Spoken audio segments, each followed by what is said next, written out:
Kenalkan, nama saya Milawati Naleng dari kelas A1 Keperawatan. Di sini saya akan membahas tentang penyakit TBC atau tuberkulosis. Tuberkulosis atau disebut dengan TBC adalah penyakit menular granulomatosa kronik yang telah dikenal sejak beberapa abad yang lalu dan paling sering disebab oleh kuman Mycobacterium tuberculosis. Sebagian besar kuman TBC menyerang paru. 85% dari seluruh kasus TBC adalah TBC paru.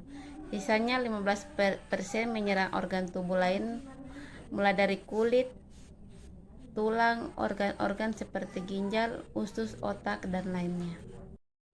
Penyebab tuberkulosis atau TBC adalah bakteri Mycobacterium tuberculosis. Mycobacterium tuberculosis merupakan sejenis kuman berbentuk batang dengan ukuran panjang 1-4 cm dan tebal 0,3-0,6 cm. Komplikasi tuberkulosis. Penyakit tuberkulosis paru bila tidak ditangani dengan benar akan menimbulkan komplikasi. Komplikasi dibagi atas komplikasi dini dan komplikasi lanjut. Cara penularan penyakit TBC ditularkan dari orang ke orang, terutama melalui saluran nafas dengan menghisap atau menelan tetes ludah atau dahak yang mengandung basis dan dibatukan oleh penderita TBC terbuka. Atau juga karena adanya kontak antara tetes ludah atau dahak dan luka di kulit. Pada waktu bersin atau batuk, penderita menyebarkan kuman ke udara dalam bentuk droplet atau percikan dahak. Orang dapat terinfeksi kalau droplet tersebut terhirup ke dalam saluran pernapasan.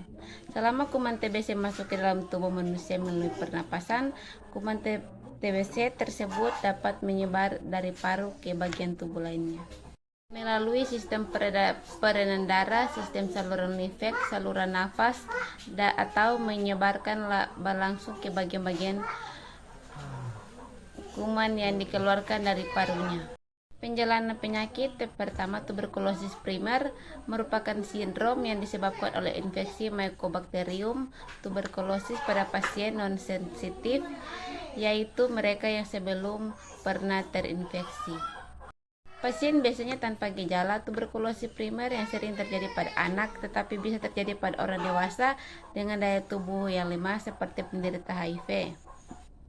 Waktu antara terjadinya infeksi sampai pembentukan kompleks primer adalah 4-6 minggu. Adanya infeksi dapat dibuktikan dengan terjadi perubahan reaksi tuberkulin dari negatif menjadi positif.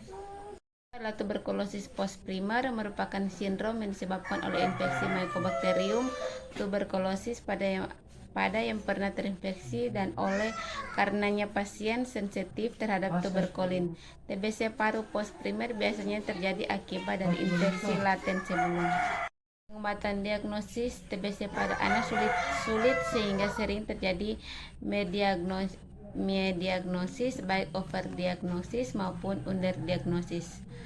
Pada anak-anak, batuk bukan merupakan gejala utama. Pengambilan dahak pada anak biasanya sulit, maka diagnosis TBC anak perlu kriteria lain dengan menggunakan sistem skor. Monitoring atau pemantauan kemajuan anak dengan terapi TBC dapat dilihat dengan peningkatan berat badan, anak lebih aktif, ada perbaikan klinik seperti penurunan panas dan keluhan batuk.